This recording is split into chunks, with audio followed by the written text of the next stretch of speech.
Assalamualaikum warahmatullahi wabarakatuh. Saya Dinda Desna Malia dengan NIM 20416255201112 dari kelas IF 20B. Saya akan membuat penyimpanan data dari PHP ke dalam MySQL. Pertama yang harus dilakukan yaitu kita buka XAMPP terlebih dahulu.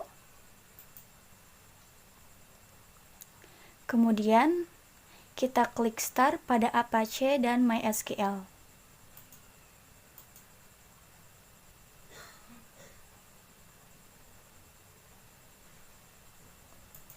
Setelah itu, kita buat database-nya terlebih dahulu di localhost phpMyAdmin.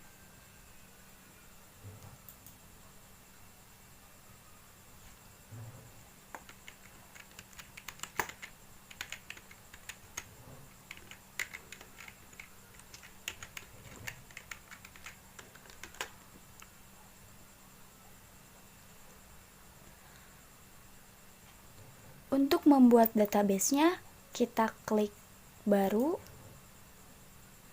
Kemudian kita isi nama database-nya yaitu if_1112.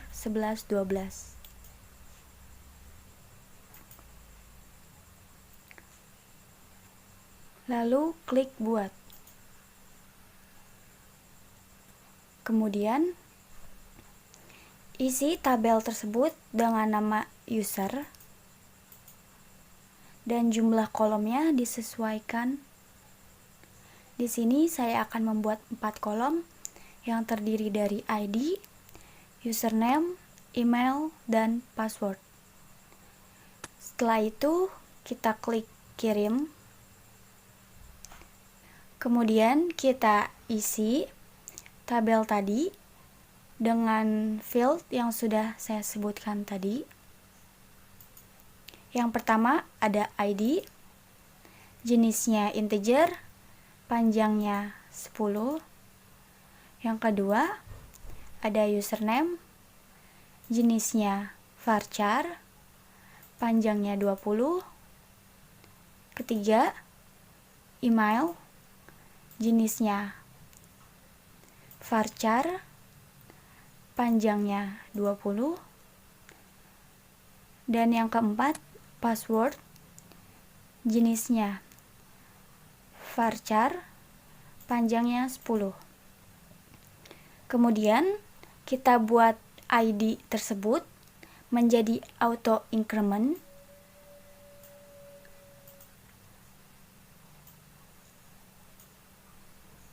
Lalu kita simpan.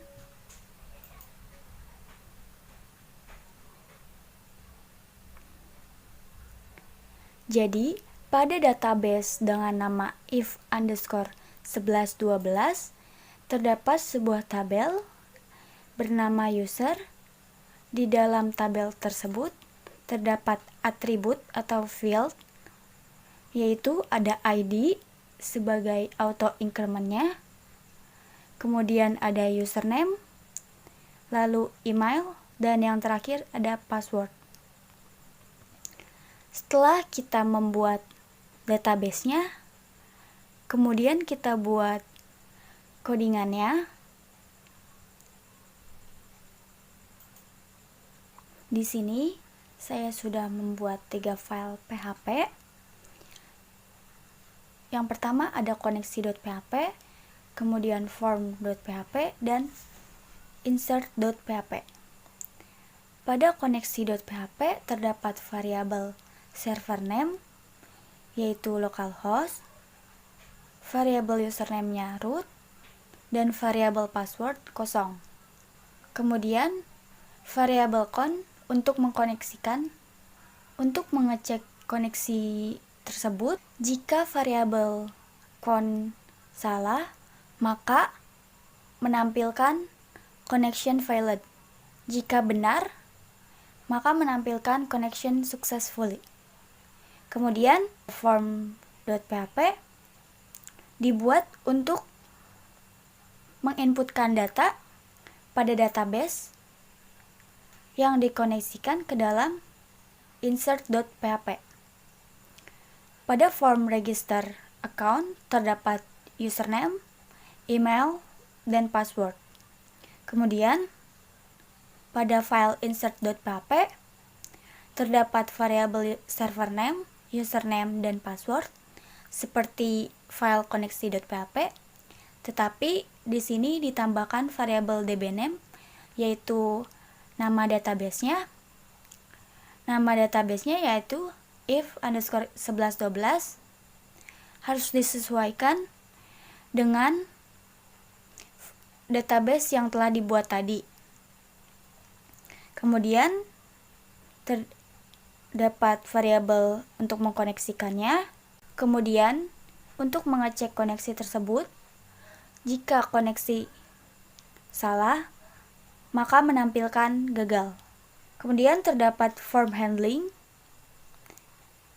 Ada variabel user, email, dan pass sesuai dengan file form.php, username, email, dan pass. Kemudian terdapat query database yaitu insert into. User ini nama tabel database tadi. Kemudian ini ada field database tadi, terdiri dari username, email, dan password. Kenapa tidak ditulis ID? Karena ID tadi sudah dibuat auto increment, jadi tidak perlu ditulis kembali. Kemudian values-nya yaitu variabel user, variabel email, dan variabel pass. Ini merupakan variabel yang terdapat pada file form.php tadi. Kemudian untuk mengecek proses query-nya, jika query tersebut berhasil menampilkan data berhasil ditambahkan, jika gagal maka menampilkan data gagal ditambahkan. Kemudian kita buka file ini pada localhost. Kita ketik localhost tugas 8. Kenapa tugas 8? Karena saya simpan file tersebut ke dalam folder tugas 8. Kemudian kita klik form.php, lalu kita inputkan username, email, dan password. Pertama, admin, emailnya, passwordnya. Kita klik simpan, menampilkan data berhasil ditambahkan. Kemudian kita cek apakah data tersebut benar berhasil ditambahkan pada database. Kita refresh.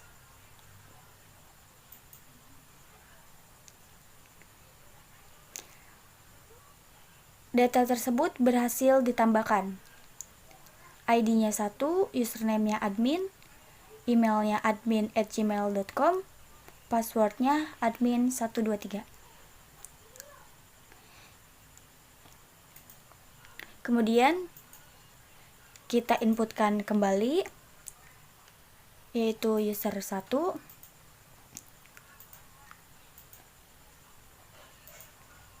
Kemudian kita simpan. Data berhasil ditambahkan. Kita cek kembali. Kita refresh. ID 2, username-nya user 1, emailnya user1@gmail.com, passwordnya user 1. Kita lakukan hal tersebut sampai user 5.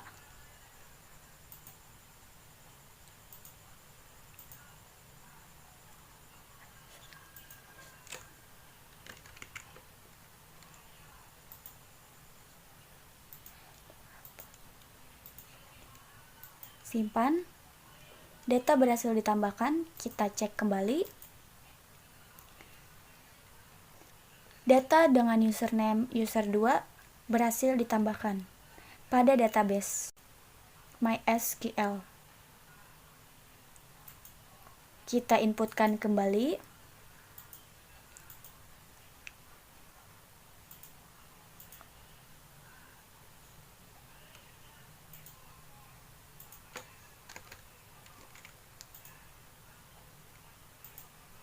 Simpan. Data berhasil ditambahkan. Kita cek kembali. Refresh. Data dengan username user3 berhasil ditambahkan. Kita ulangi, kita input kembali. User4.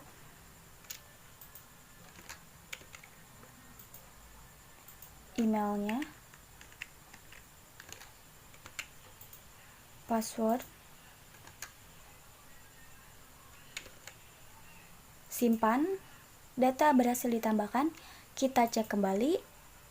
Refresh. Data dengan username user4 berhasil ditambahkan pada database. Kita ulangi kembali. Inputkan kembali.